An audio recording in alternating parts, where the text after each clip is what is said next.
नमः।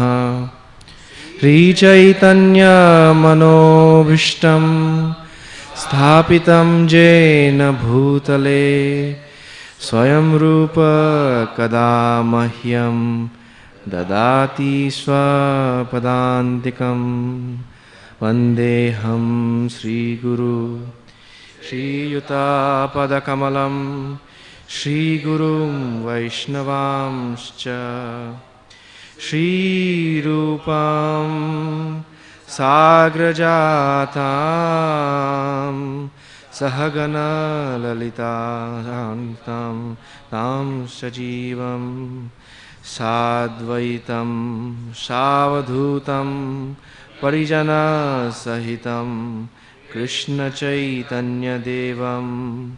श्रीराधा कृष्णपदां सहगना ललिता श्रीविशाखान्वितंश्च। हे कृष्ण करुणा सिंधु दीनबंधु जगत्पते गोपेश गोपिकाकांत राधाकांत नमस्तुते। तप्त कांचन गौरांगी राधे वृंदावनेश्वरी वृषभानुसुते देवी प्रणमामि हरिप्रिये। कल्पतरुभ्यश्च कृपा सिन्धुभ्य एव च पतितानां पावनेभ्यो वैष्णवेभ्यो नमो नमः। श्रीकृष्ण चैतन्य प्रभु नित्यानंद श्री अद्वैत गदाधर श्रीवासादि गौरभक्तवृंद। हरे कृष्णा कृष्णा कृष्णा हरे हरे, हरे राम राम राम हरे हरे। ओम नमो भगवते वासुदेवाय।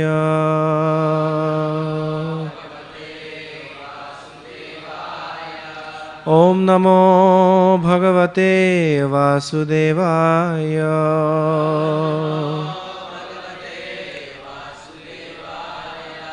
ओम नमो भगवते वासुदेवाय।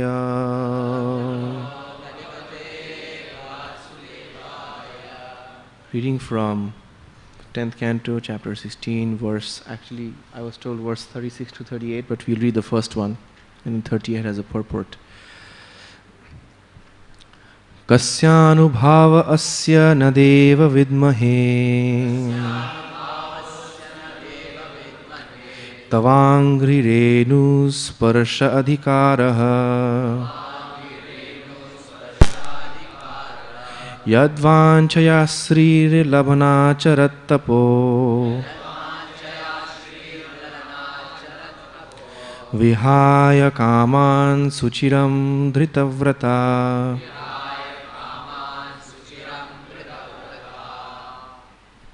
Somebody wants to?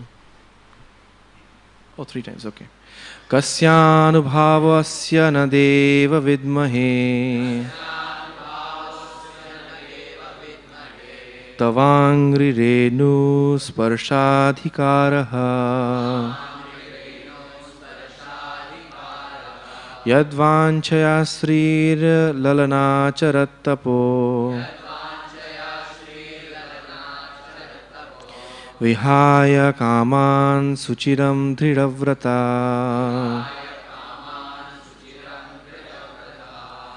Kasyānubhāvasya na deva vidmahe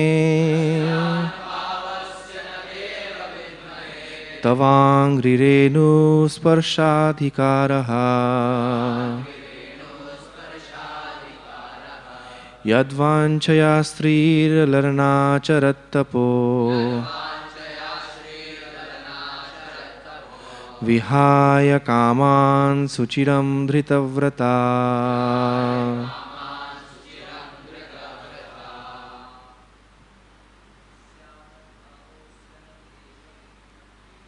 Kasyānubhāvo na deva vidmahe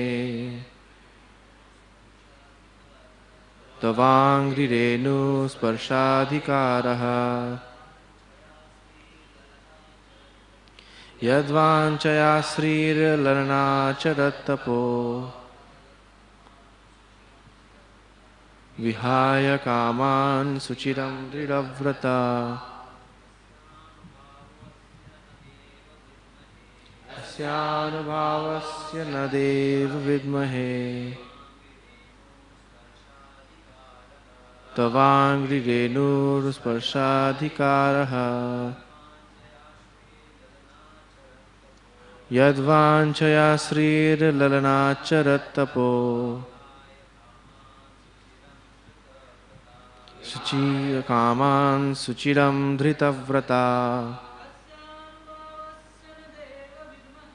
Kasyanubhavasya nadeva vidmahe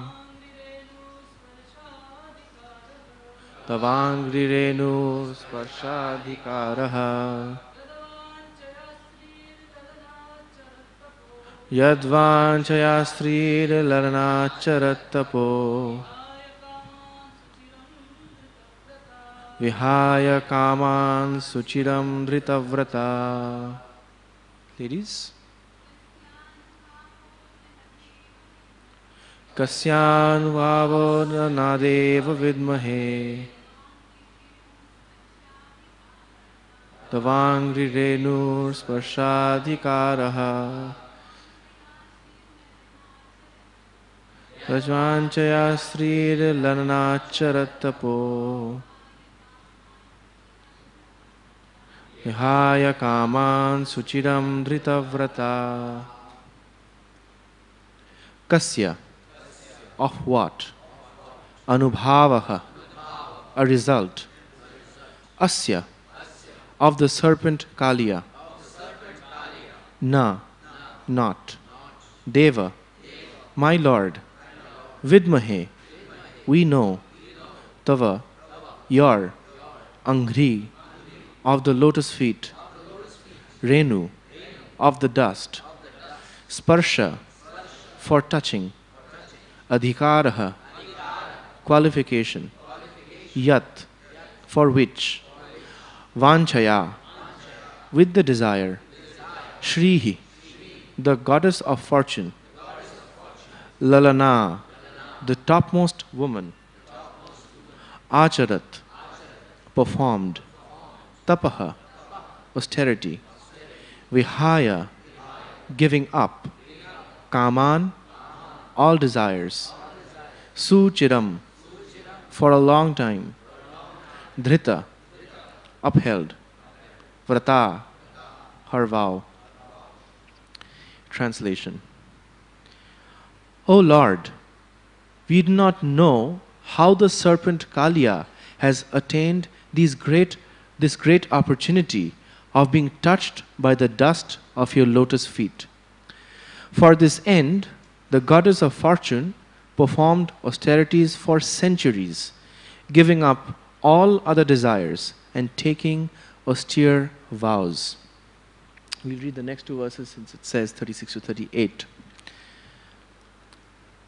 Those who have attained the dust of your lotus feet never hanker for the kingship of heaven, limitless sovereignty, the position of Brahma, or rulership over the earth.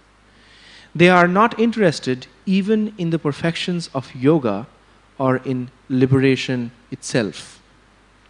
O Lord, although this Kaliya, the king of serpents, has taken birth in the mode of ignorance and is controlled by anger, he has achieved that which is difficult for others to achieve. Embodied souls who are full of desires and are thus wandering in the cycle of birth and death can have all benedictions manifested before their eyes simply by receiving the dust of your lotus feet. Purport. It is very rare for a conditioned soul to free himself from the contamination of illusion and thus become established in perfect consciousness of the absolute truth. And yet, this benediction was achieved by the serpent Kaliya because the Lord personally danced upon the serpents' hoods with his lotus feet. Although we conditioned souls may not receive the mercy of having the Lord dance on our head, we can receive the dust of the lotus feet of the Absolute through the Lord's representative, the bona fide spiritual master, and thus go back home, back to Godhead, forever freed from the misery and ignorance of the mundane universe. Srila Prabhupada ki jai. So I haven't had much chance to prepare, but I was meditating on this verse today morning and took up some notes. Somebody told me that this is a very special verse, so what we'll do towards the end of this class is have an interactive session where you give your commentaries on this verse, right? But as I was reading this chapter, there are 3 points about the context of the chapter that I noticed. And there are 3 major points that I'll cover through this class. In terms of the context, we have the demon Kaliya appear practically from nowhere. Things were going more or less fine in Vrindavan, except few demons coming in and, heckling a few people from time to time. But when Kaliya entered the river, it wasn't apparent in the beginning. Right? The water started bubbling and boiling and the fumes were coming out and the cows were dying and it wasn't a happy situation. But, it wasn't that apparent. Kaliya was underwater. Right? Till Krishna took a pretext and jumped in and had a tussle with Kaliya and ended up dancing on Kaliya's hoods. Right? So, these 2, kind of destructive things were happening. One, Kali was destroying the waters of Yamuna, and then Kali was destroying the ambience of Vrindavan, till Krishna comes in and destroys the poison of Kaliya. And if you go towards the end of this Leela, you will see Krishna banishing Kaliya. Whereas Krishna kills the other demons, Krishna banishes Kali, and we'll reflect more on that. Right? When I was thinking about this verse, the first thing that came to my mind were Mahaprabhu's Shikshashtakam. And in a way, although Kaliya was creating havoc in Vrindavan, what the verse suggests is that he was actually very fortunate. Right? Because the Nagapatnis say, Lord, we do not know how the serpent Kaliya has attained this great opportunity of being touched by the dust of your lotus feet. Right? And if you remember the Shikshashtakam, last verse says, Aslishya va padaratam pinashtumam. Now padaratam is a samasa, a nominal compound in Sanskrit, which means somebody at your feet or somebody at somebody's feet, right? But Sanskrit is a very versatile language, so you can play around with words. So padaratam also means somebody who's under the feet. Pinashtu means to crush. And if you look at Kaliya, he is being pinashtud under Krishna's feet. And in a way, in a Vyatireka sense, in Bhagavatam first verse we say Vyatireka, which means an indirect way. Janmadya sajata anvayat itarachasya artheshu abhigyaswarat, right? Itaratascha artheshu. Itarata means indirect. So sometimes you get embraced directly, sometimes you get an embrace indirectly. Right? Direct embrace, the Gopabals and the Gopikas and Nanda Maharaj and Yashoda, they were getting direct embraces from Krishna all the time. But Kaliya is very fortunate because he gets an indirect embrace by Krishna dancing on the hoods. Right? Adarshanat marmahatam karotuva. And then Krishna actually kicks Kaliya out of Vrindavan. Gives adarshana. Yatha tathatu vidadhatu lampato matprananathas. And Kaliya is a devotee. He remains a devotee forever, right?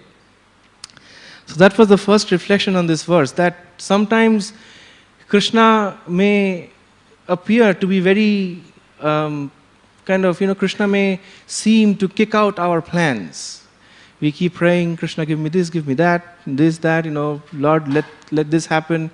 and Krishna gives a tight kick on our plans and we don't know where we are and we don't know where the kick came from. Right?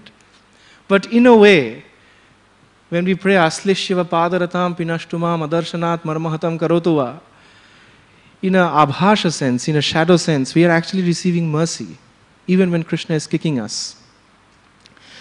So that was the first point of this Leela. And then the Bhagavatam mentions that when Krishna jumped into the water, the Gopikas felt void, shunyan. The whole world felt empty to them. Govinda virahe name, shunnaitam jagat sarvam. Right? For the Gopikas, the world became empty when Krishna entered. Right? And each second felt like a whole yuga. Right? So we see Shikshashtakam in action in Kaliya Leela. Right? And then I started thinking, how do we understand this Leela? How to understand this pastime? And now that we've gone through the context, our acharyas have specific methods of approaching particular sections of the Bhagavat. The two major methods are the Rasika method, the what we can call the aesthetic method, the beautiful method, and the other one is the Siddhanta method, right? The philosophical method. Bhaktivedanta Thakur wrote two commentaries on the Bhagavad Gita. The first one was called Vidvat Bhanjan, defeating or kind of engaging with the intelligent, Vidvat. And the other one was called Rasika Ranjan. Rasika Ranjan means entertaining the people who already have some bhav or some rasa for Krishna. So he wrote these two commentaries, and if you ever get a chance, I don't think both of them have been translated. One of them have been. But if you ever end up reading the two commentaries, you will notice that there is a lot of common point. Only in the Vidvat Bhanjan, he will go write a few extra sentences which talk very deeply about some philosophical point. And in the Rasik Ranjan commentary, he will ignore philosophical points. So it doesn't matter. This is the beauty of Krishna. This is what he was doing. This is how it works. So when I read those two commentaries and some, Vishwanath Chakravarti, for example, writes mostly a Rasika commentary. He will look at a particular verse and give a very beautiful meaning that you won't even normally think about. Baladev Vidyabhushan, on the other hand, is a Vedantic Acharya. So he would write a very philosophical commentary, and for people like us who are neither Rasika nor Vidvat, we get a headache. Right? Prabhupada, on the other hand, does something very unique. He blends the two. So his commentaries sometimes can be very Rasika if you have an eye for it, but mostly Vidvat. Right? So he combines all our previous acharyas and he writes these commentaries. And I'll follow in their tradition and start reflecting point by point, sometimes on a Rasika way, sometimes on a Vidvat way. The first point about this particular section are the prayers. These are prayers by Nagapatnis, right? And if you look at the prayers generally over Srimad Bhagavatam, there are two observations we can make. The first observation is prayers are a reflection of our own condition, right? Of our human condition. And it's a very legitimate way of praying. So a prayer becomes a mirror of who we are and the situation we are in, right? And the desperation and the helplessness that we face while we are praying. For example, when Prabhupada is going to the United States, he writes Markina Bhagavad Dharma, which means Bhagavad Dharma in America. And he prays that, Krishna, I am helpless. I don't think anybody will listen to me. All these people are in Rajastama. But if you want, you pull the strings like an expert puppeteer and make me dance, make me dance, make me dance. Right? When Gajendra is in trouble, the crocodile has kind of almost seized him And the whole pastime of Gajendra is where you are fighting against all odds, right? In a way, similar to Prabhupada's prayer. Prabhupada is fighting against all odds in the Western, coming to Boston and New York. And Gajendra says, you are this, he remembers a prayer from a previous lifetime and prays. Kunti Devi in the Bhagavatam says, Krishna, I want these troubles to come back again and again in my life because every time these troubles appear, I see you. But if you look closely at these prayers, these are a reflection of a particular human condition that these great Mahatmas are in at that moment. A prayer is like a mirror of what is happening to them and around them. Right? I mean, you do not see Prabhupada saying that, oh, a crocodile has caught me. No. Prabhupada prays about a specific context that he is in.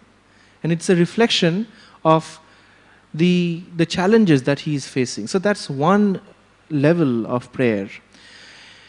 But if you look at the prayers of devotees, there is the other side, where they start talking about how great you are, and how wonderful you are, and how amazing you are, right?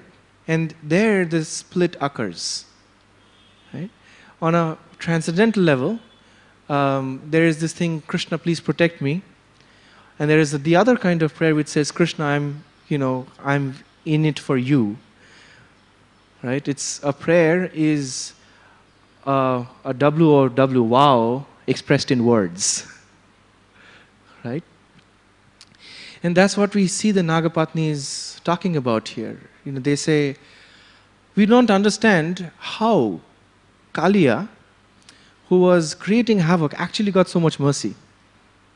Right? Whereas Lakshmi herself, who is serving and pressing your feet through eternity, doesn't experience or doesn't achieve this kind of mercy. What happened? Right?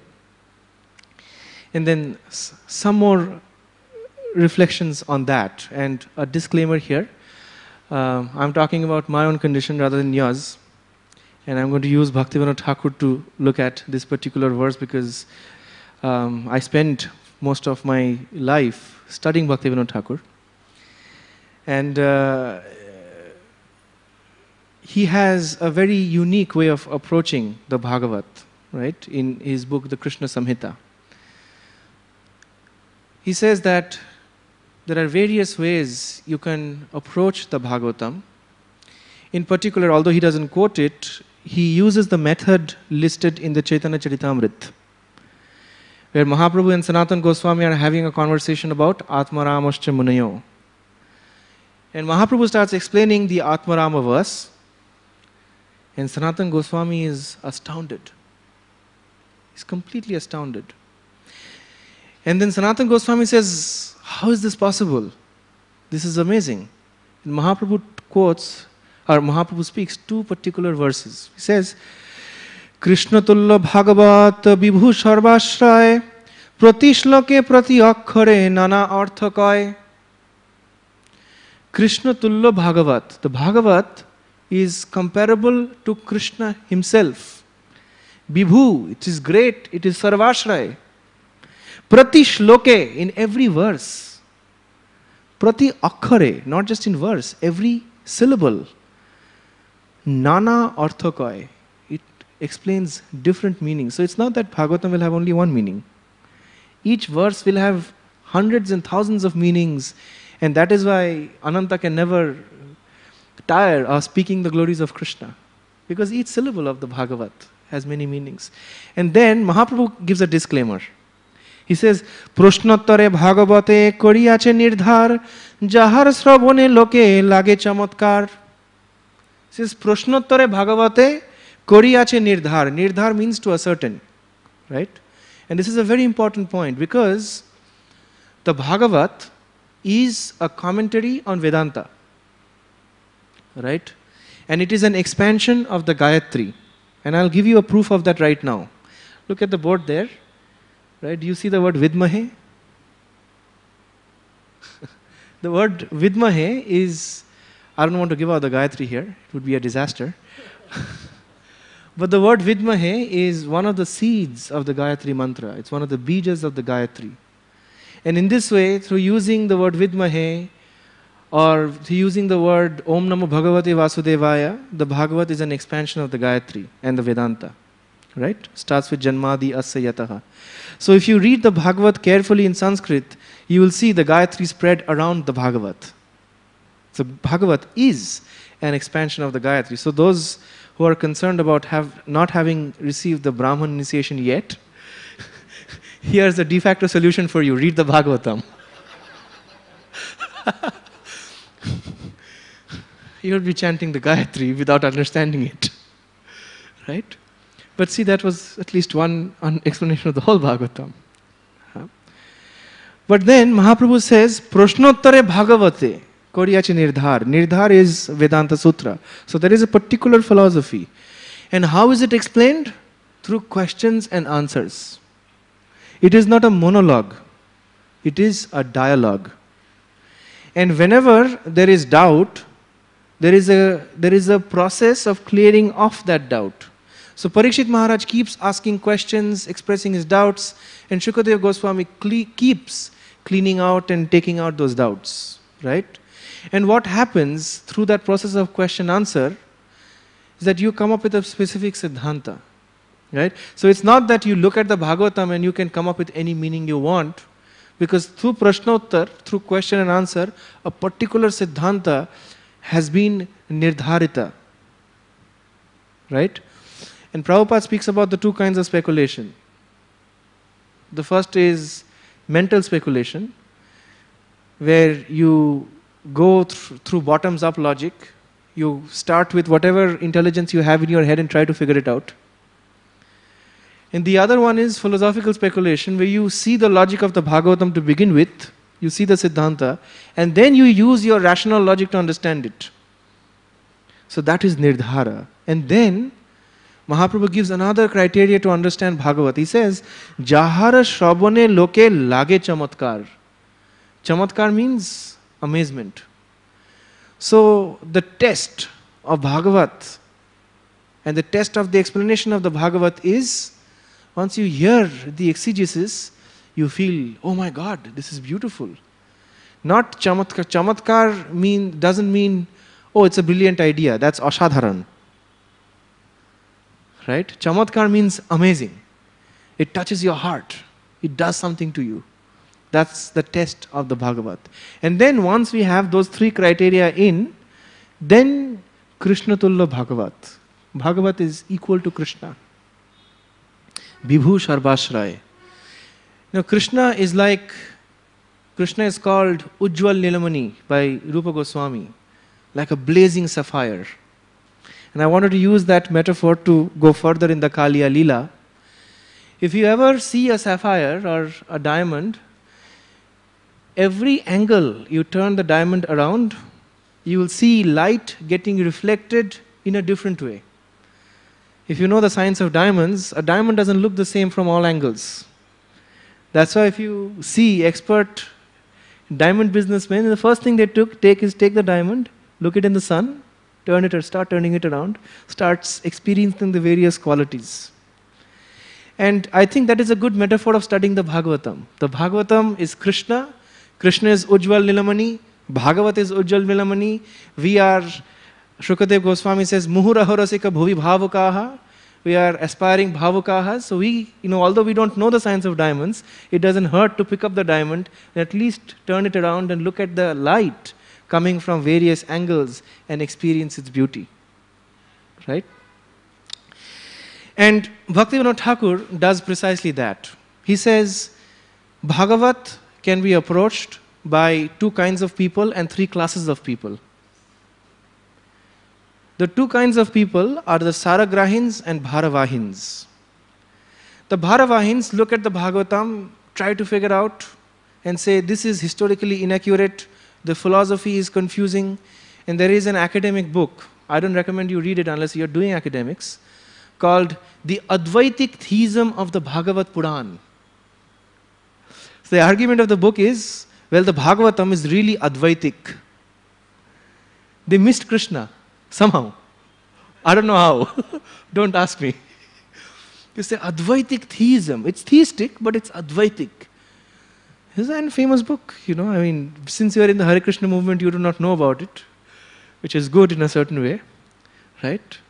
But, they even failed to pick up the diamond, and they thought, well, that looks like a crystal glass, right? But as devotees, we know how to pick up the Bhagavata, pick up the Ujjwal Nilamani of Bhagavat, and by the grace of Guru and Vaishnavas, we can turn it around and see the rays of light passing through and experience the Bhagavat. And Bhaktivedanta Thakur says that's what Saragrahins do.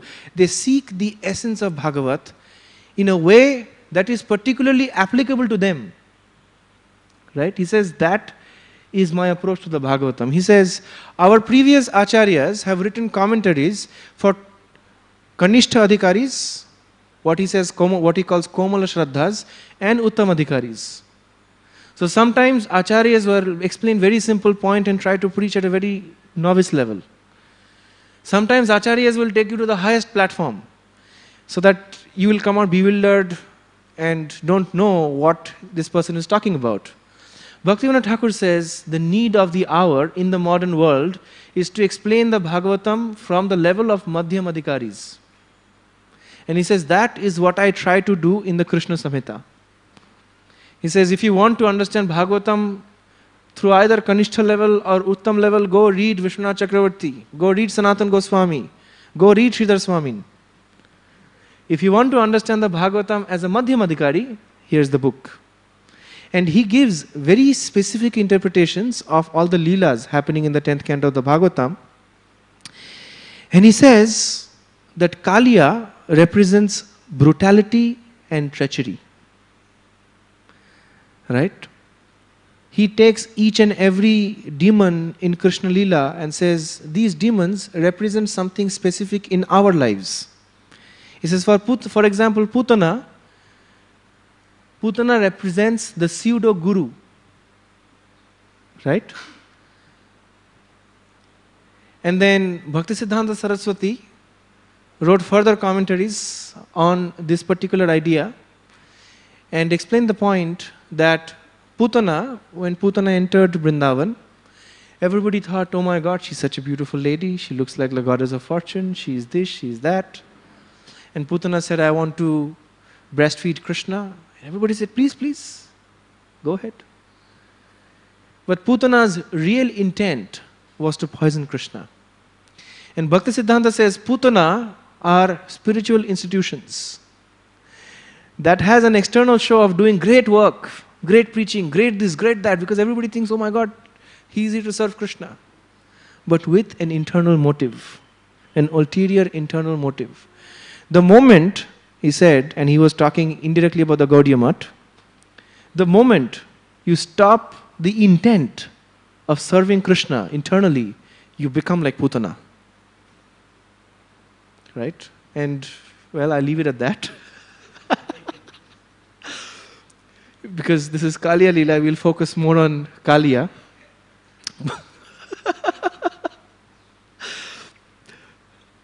Kaliya represents brutality and treachery. Right? And following in the footsteps of Bhaktisiddhanta, I'd like to expand on this particular concept of Kaliya. If you look at Kaliya, first of all, there were two things. First of all, he was internally not very Krishna conscious. He was enjoying his life in the riverbed of Yamuna. He did not concern himself with the welfare of anybody outside.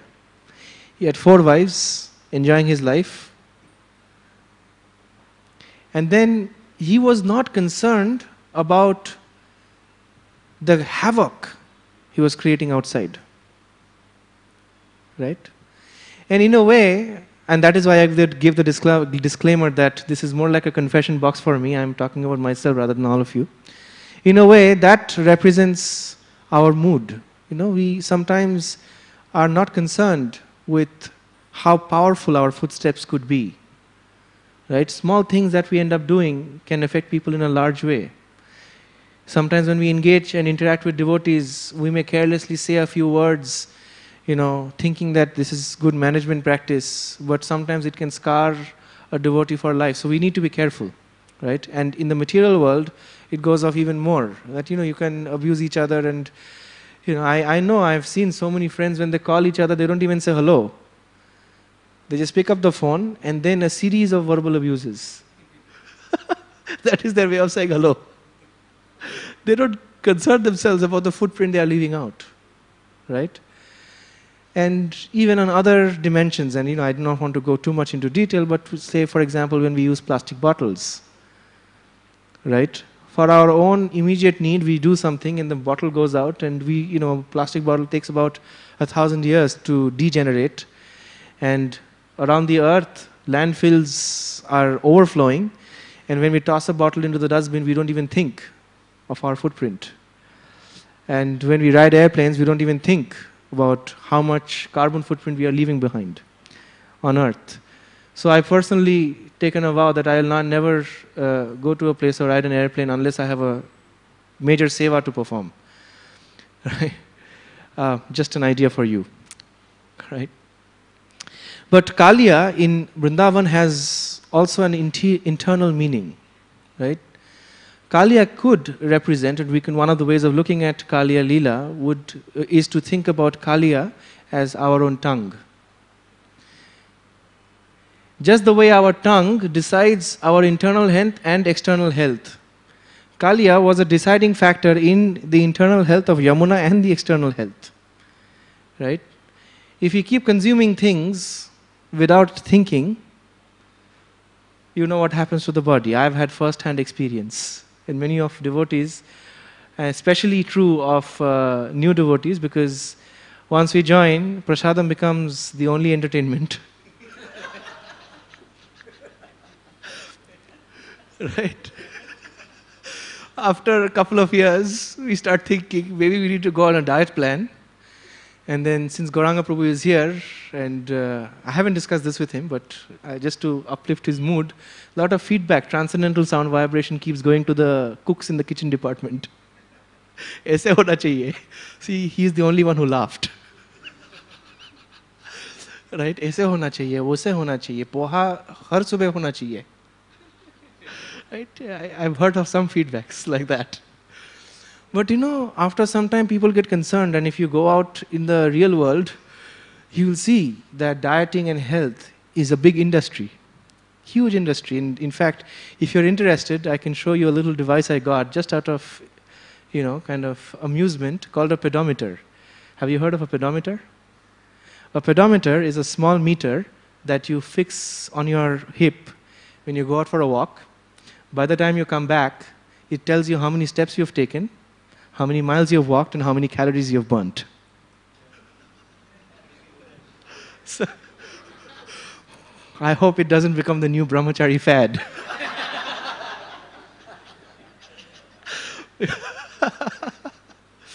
Right? But at some point we are concerned about what goes to the tongue. Right? The tongue decides how our health functions. The tongue decides how our mind functions on an immediate level and extended level. If we are expecting a certain kind of food and we are craving a certain kind of food, and I know in a brahmachari ashram it's difficult, and also in grihastha ashram, the kid wants something, the wife wants something else, and the husband is in the mood for something else. The husband is in the mood for Chinese, the kid wants Mexican, the wife says, no, we cooked Indian today. It happens all the time. Right? Brahmachari ashram, it expands into 7, now 100 brahmacharis here. So 100 people have 100 different food craving every day, but there are only 5 limited courses or 10 limited courses, right?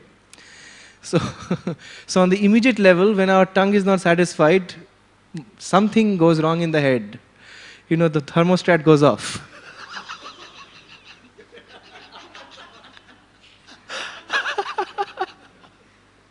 It happens, right?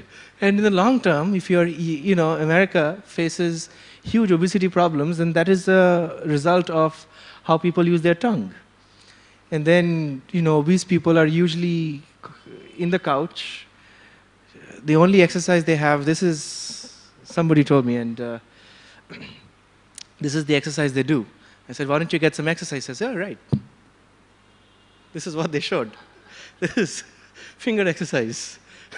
And the only exercise they have is pressing the remote control button.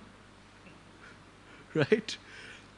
And somebody told me actually if you eat celery, it is negative calories because it takes more energy to chew and swallow a piece of calorie than the number of calories that, what is it called?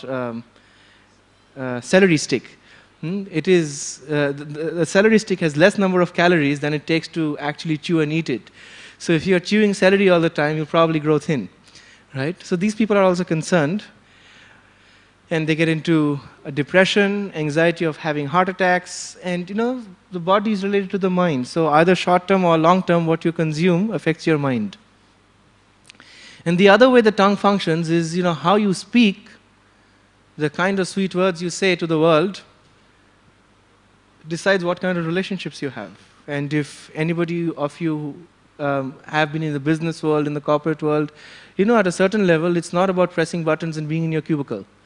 It's about going out and talking to people and forging communication and relationships and networks. And that all depends on how your tongue vibrates. Right? And very often, we destroy relationships because of our tongue.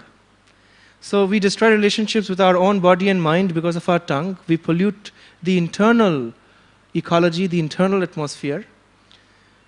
We pollute the external ecology and atmosphere of relationships and the world because of how our tongue functions. Right? And the solution to that we have, and Prabhupada says in this purport, that although we conditioned souls may not receive the mercy of having the Lord dance on our head, we can receive the dust of the lotus feet of the Absolute through the Lord's representative, the bona fide spiritual master, and thus go back home, back to Godhead.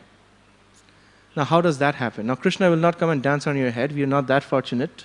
I wish. But there is another way Krishna can dance on our tongue. And when I received my initiation, I had the audacity to ask a question to my spiritual master. Because I read Prabhupada Lilamrita and I had all these kind of fantastic ideas of Guru is going to give one instruction that you follow. Instructions eventually came later. But the only instruction that we got on the day of our initiation is chant your 16 rounds sincerely. That's the only seva you can do for me. Right? That's the first seva. And by the mercy of the spiritual master, Krishna may not dance on your head, but Krishna will dance on your tongue.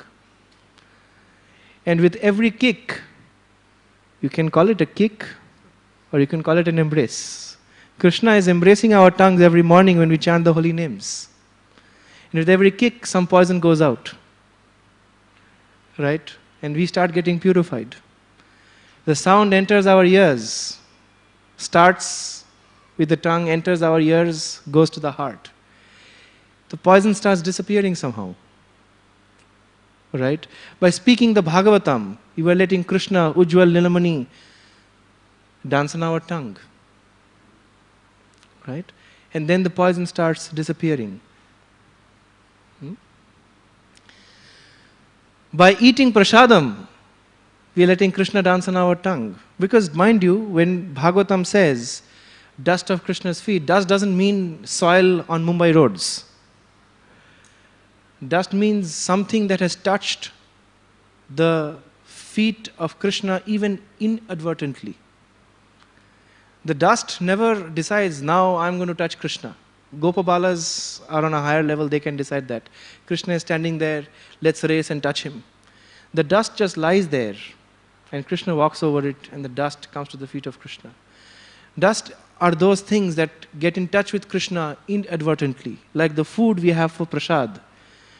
Same food growing everywhere, but that food that gets cooked in our kitchens, offered to Krishna, gets inadvertently touched by Krishna's feet. And that dust can touch the tip of our tongues and Krishna can dance on there. And that is how Krishna can dance on our tongues and cast the poison out. Right? So, looking at the Bhagavatam in this symbolical way of inviting Krishna to dance on our tongues for kind of enhancing our internal health, our spiritual health, our mental health, and the relationships outside, our connection with the world outside. It starts with three simple things: chanting, speaking, eating, singing, talking to each other. Right? Krishna says, Matchitta madgata prana bodhayante parasparaha. Right? That's what devotees do. That's also when Krishna is dancing on your tongue. When you're talking to devotees, that is a foundation of beautiful relationships. Krishna is dancing on the tongue because Krishna is the central aspect of those conversations. Matchitta madgata prana bodhayante paraspara. Therefore, the result is tushyanticha, ramanticha. It is satisfying. It is very enjoyable. And that's what I would think Mahaprabhu would say when if he heard this verse and use his verses from the Chaitanya Charitamrita commentary, that Jahar Shravane Loke Lage Chamatkar. To conclude, one way of meditating on Kaliya Leela is to meditate on Krishna personally dancing on our tongue, despite us not being in the position of Lakshmi or anybody else, or even the Nagapatnis, and meditate while we utter the mantra that Krishna is actually dancing there.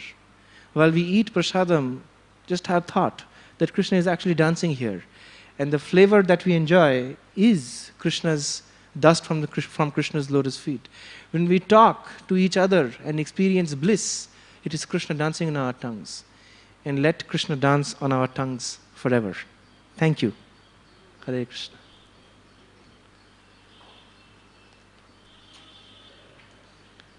Comments, questions? Now is the community section of Bhagavatam class. Why don't you get a microphone so that everybody could hear you?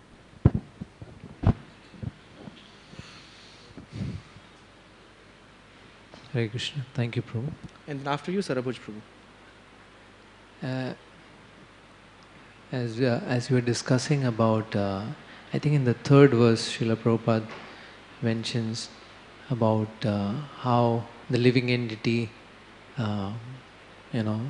leaves the spiritual world and comes here to the material world. This controversy always comes. People ask you, and we give them different analogies. Srila Prabhupada, what Srila Prabhupada says.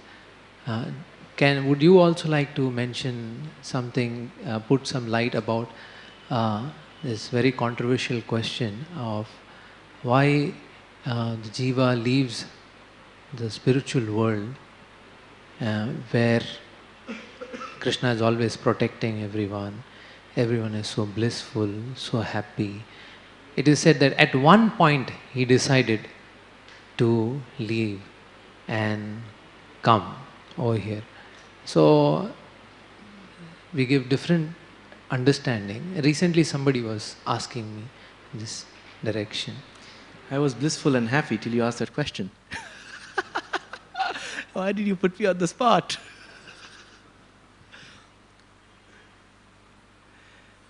The verse that we mentioned today from Chaitanya Charitamrita, Krishna Tullo Bhagavat Vibhu Sarvashray Prati Shloke Prati Akkhare Nana Arthakay. The approach I have to the controversy that you're talking about is through a sutra I constructed called paradoxical, not contradictory. Right? Some of the answers that we listen or hear about Bhagavatam seem contradictory to us. What we are really facing is a paradox, not a contradiction. Paradox are two elements that in the human mind cannot exist simultaneously, cannot coexist, but in reality it does. Right? And bheda bheda in a certain sense. Personally, and we can have a discussion about it if later, I feel that we tend to think that spiritual world is non-local. As far as spiritual world is local, which is true. But for example, if you go to Navadvip Dham, right? You can experience the spiritual world right there. And so many people are entering Navadvip Dham. They just, buy a ticket, go there, eat nice prasadam, bathe in the Ganga, which is great. But they don't experience the spiritual world. So the spiritual world can manifest in the material domain, right?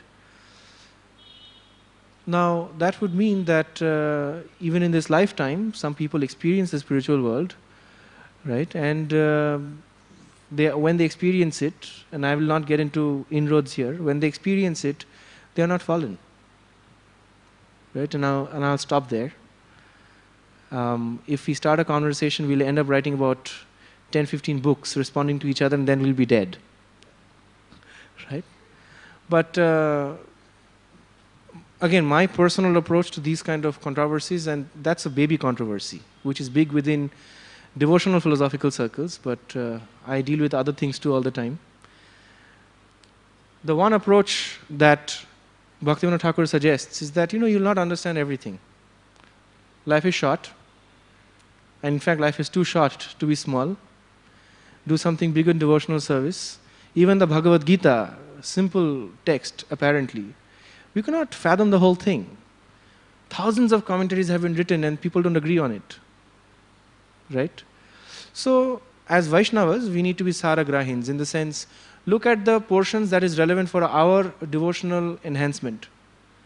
So, whenever I come across a controversy like that, I ask myself the question, how does it affect my life right now?